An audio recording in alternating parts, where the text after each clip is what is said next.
Today, we are thrilled to bring you an in-depth look at Battle for Brooklyn. Battle for Brooklyn expands the Division franchise with a gripping new story. Whether you're a veteran eager to dive deeper into the narrative or completely new to the franchise, the DLC has something for everyone. For the first time, players can explore post-pandemic New York in the fall, navigating iconic Brooklyn neighborhoods. You can tackle the new challenges solo or in co-op, making this DLC exciting for everyone. Let's take a look at what awaits agents in Brooklyn. Battle for Brooklyn is set in the faithfully recreated Brooklyn neighborhoods of Brooklyn Heights and Dumbo, including some familiar areas for the Division 1 players, as well as some new areas never explored in the franchise. Main missions take place off-site to allow for a greater bespoke story experience on your first playthrough. And the traditional side missions are replaced by replayable missions you can access from the open world. To experience everything that Battle for Brooklyn has to offer, it will take approximately 6 to 10 hours, especially if you want to discover all the activities we have prepared for you, including 4 control points, 12 living world activities, 10 bounty locations, 8 hunter readers, and a new set of collectible bounties. We're going back to Brooklyn because sometimes you need to go back to where you started to see how far you've come. A lot's happened in Brooklyn since the prologue of Division 1. People have moved over, trying to escape the chaos of Manhattan, and they're looking to build a new life, make a change. Coming to Brooklyn in the fall is absolutely significant to our story. It helps us show the passage of time and our characters' and players' evolution as we approach the 1-year anniversary of activation. To bring autumn to the Division 2, we had to investigate firstly the vegetation and the weather. Via the foliage, we are dressing the city in warm autumn colors. For the weather, we have crafted something specific to Brooklyn. We went for a mix of warm weather with golden light and, of course, something moodier to try to capture the autumnal contrasts. For Washington Street, the iconic starting area in the Division 1 overlooking Manhattan Bridge, we wanted it to still feel familiar to the players, but also really show at a glance how time has passed and hint to what might have happened in the meantime. The bridge is the heart of Brooklyn, and the people there have pooled talent and resources that our hostile factions would like to acquire. There, you'll be tasked with protecting the people who built the settlement. Some of the characters you'll meet at the bridge throughout the campaign are familiar faces like Theo Parnell and Dr. Candle, and a brand new face that we've really only heard her voice, Agent Hoskins. When taking Candle from Division 1 to Division 2, we wanted to show that some time has passed. She's still wearing her same old ID badge, but it's now more worn and has some wear to it. And my colleague Marie's ID badge here at Massive actually proved as a perfect reference for this because it has seen some better days. When designing Melanie Hoskins, we wanted to make sure that you can recognize some of her backstory and her character design. So we gave her a very cute bracelet that says Mom that she wears that were made by her 4-year-old son Freddie. And throughout Brooklyn, we've hidden all these character backstories in their character designs.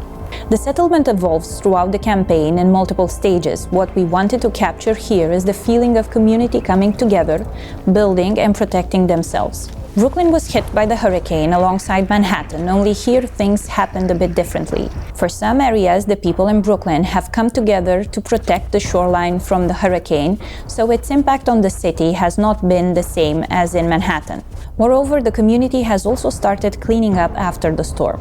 People in Brooklyn strive to rebuild their lives. They are looking into covering their base necessities in terms of food and water, so they are using the available space inside the city to do so, including the rooftops. In the DLC, players will actually be facing an enemy that they are usually used to, or that they have been fighting already, and that's the cleaners. But there's a special twist on those cleaners, because they actually have a new weapon, which is what we call the Purple Flame. People might be familiar with the idea of the Purple Flame. Those who have played the Incursion, the Mirror Estate, they might have seen that already. This is something we introduced back then. But in this DLC, in Battle for Brooklyn, the cleaners have been able to find ways to mass produce this weapon, and this is really their main way of bringing destruction. This is how they've launched the assault on Brooklyn now, using that new weapon to really try to erase Brooklyn from the map.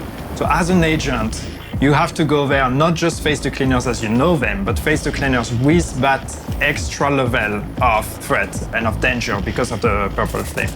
In-game, what this means, basically, is there is a new effect that is added to the usual fire effect you would get from the cleaners. Every time you face a cleaner that uses Purple Flame, you're not only going to be set on fire, but we're also adding a corrosion effect.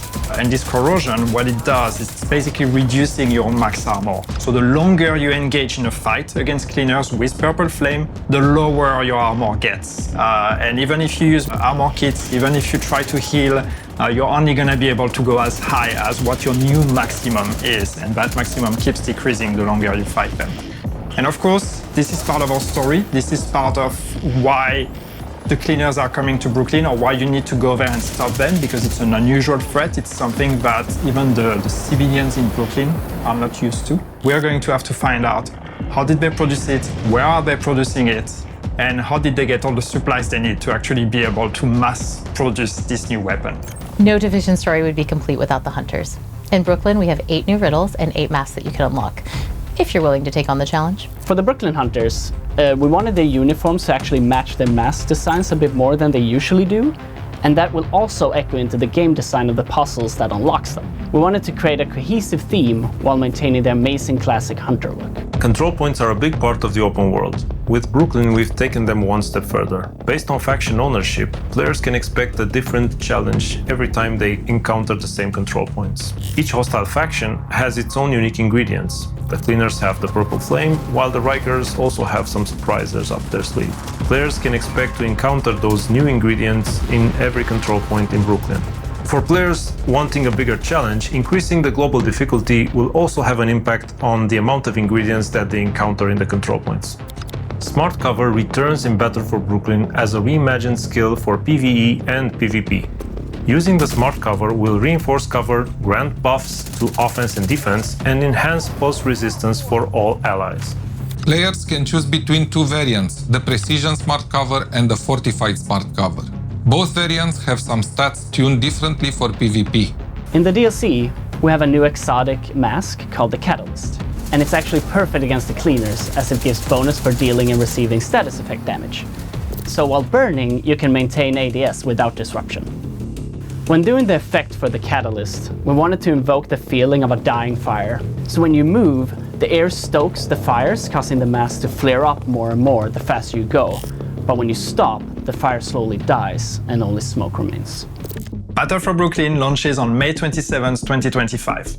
The DLC will be available on PC, Xbox, and PlayStation. For those of you who already own The Division 2, Battle for Brooklyn will be available as a standalone product for €14.99. The Battle for Brooklyn Deluxe DLC will also be available, including exclusive cosmetics.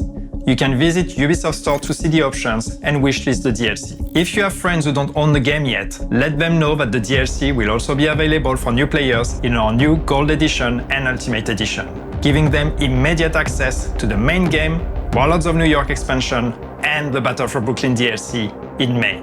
No matter through which edition you decide to get the DLC, it comes with a level 40 boost, allowing you to jump right into the Battle for Brooklyn campaign, and 50 stash space slots, also accessible in the main game. Working on the Division 2 DLC was an exciting challenge for us. We're thrilled to be bringing players back to New York, and we can't wait for you to play the Battle for Brooklyn DLC. Thank you for watching. Now, let's go where it all began. And don't forget to mark your calendars. The rendezvous is planned for May 27th. See you in Brooklyn, agents.